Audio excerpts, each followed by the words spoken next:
keempat. Baik, di sini saya akan menjelaskan tentang perbedaan harmonisasi dan standarisasi yang berlaku dalam standar akuntansi.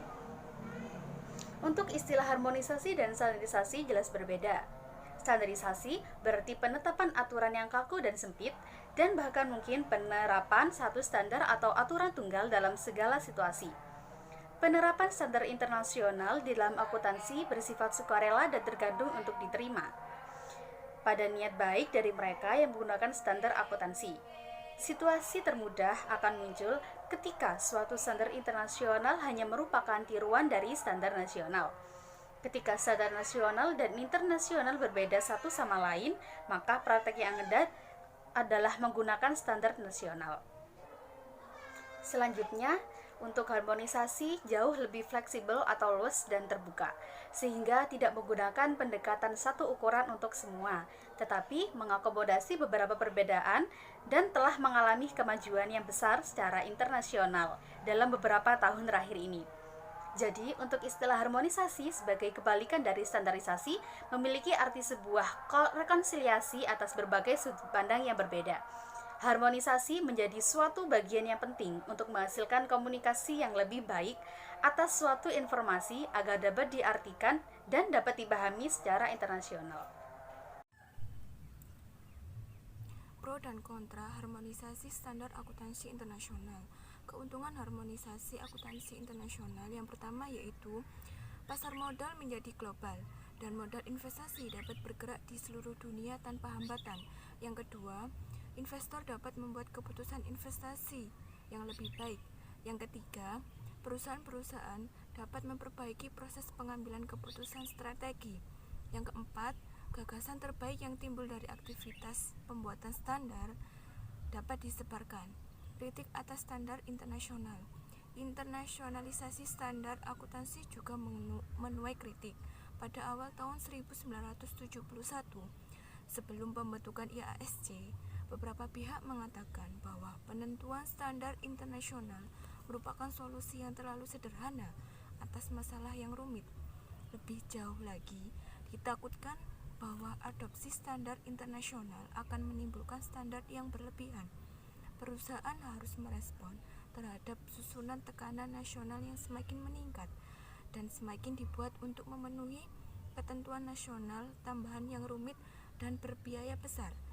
Argumen terkait yaitu perhatian politik nasional seringkali berpengaruh terhadap standar akuntansi dan bahwa pengaruh politik internasional tidak terhindar lagi akan menyebabkan kompromi standar akuntansi. Baik, di sini saya akan menjelaskan tentang memahami arti rekonsiliasi dan pengakuan bersama atau timbal balik terhadap perbedaan standar akuntansi. Rekonsiliasi dilakukan dengan cara penelusuran detail dari transaksi di rekening koran dibandingkan dengan detail di buku bank.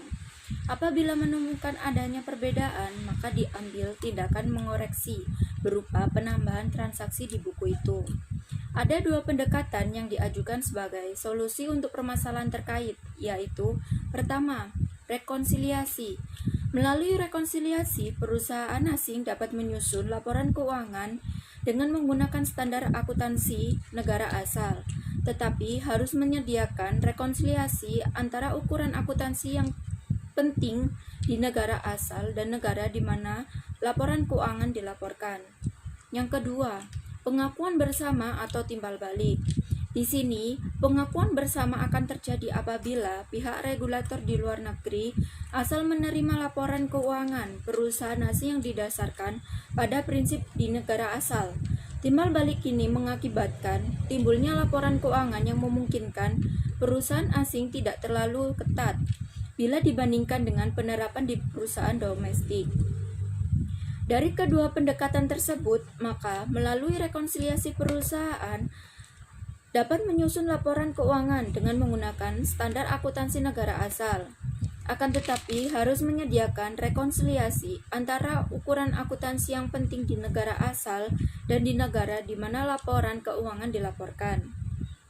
Pengakuan bersama terjadi apabila pihak regulator di luar negeri asal menerima laporan keuangan perusahaan asing yang didasarkan pada prinsip negara asal. Baik, Di sini saya akan menjelaskan tentang mengidentifikasi organisasi yang mempromosikan harmonisasi dan memiliki peran penting dalam penetapan standar akuntansi internasional. Harmonisasi merupakan proses untuk meningkatkan kesesuaian praktik akuntansi dengan menentukan batasan-batasan seberapa besar praktik-praktik tersebut dapat beragam. Harmonisasi akuntansi mencakup 1. Standar akuntansi, yaitu yang berkaitan dengan pengukuran dan pengungkapan. Yang kedua, yaitu pengungkapan yang dibuat oleh perusahaan-perusahaan publik yang terkait dengan penawaran surat berharga dan pencatatan pada bursa efek. Yang ketiga, yaitu standar audit. Terdapat 6 organisasi dalam penentuan standar akuntansi internasional dalam mempromosikan harmonisasi akuntansi, yaitu pertama, International Accounting Standard Board atau IASB, yaitu Dewan Standar Akuntansi Internasional yang merupakan badan pembuat standar sektor swasta yang independen.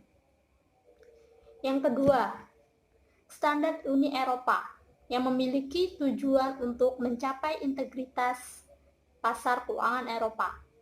Yang ketiga, Organisasi Internasional Komisi Pasar Modal atau IOSCO, yaitu komisi ini beranggotakan sejumlah badan regulator pasar modal yang ada dan lebih dari 100 negara.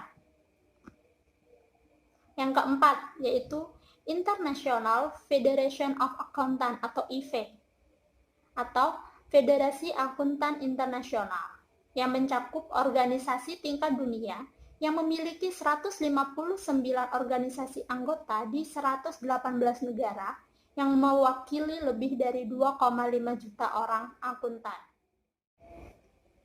Yang kelima yaitu Kelompok Kerja Pemerintah Perserikatan Bangsa-Bangsa atau PBB dalam ISAR atau International Akuntansi dan Pelaporan, yang merupakan satu-satunya kelompok kerja pemerintah yang membahas akuntansi dan audit pada tingkat perusahaan. Yang terakhir yaitu Kelompok Kerja dalam Standar Akuntansi Kerjasama dan Pembangunan Ekonomi atau OECD, yang merupakan organisasi internasional negara-negara industri maju yang berorientasi pada ekonomi pasar. Berikut penerapan standar internasional. Terdapat 3 standar penerapan internasional, yaitu 1. Perjanjian internasional atau politis. Yang kedua yaitu kepatuhan secara sukarela, dan yang ketiga yaitu keputusan oleh Badan Pembuat Standar Akuntansi Internasional. Pendekatan baru Uni Eropa dan mengaitkannya dengan integrasi pasar keuangan Eropa. Komisi mengumumkan bahwa Komisi Uni Eropa perlu untuk bergerak secara tepat dengan maksud untuk memberikan sinyal yang jelas bahwa perusahaan yang sedang berupaya untuk melakukan pencatatan di Amerika Serikat dan pasar-pasar dunia lainnya akan tetap dapat bertahan dalam kerangka dasar akuntansi. Komisi Masyarakat Eropa juga menekankan agar Komisi Uni Eropa memperkuat komitmennya terhadap proses penentuan standar internasional yang menawarkan solusi paling efisien dan cepat untuk masalah-masalah yang dihadapi perusahaan yang beroperasi dalam skala internasional. Pada tahun 2000, Komisi Masyarakat Eropa mengadopsi strategi pelaporan keuangan yang baru.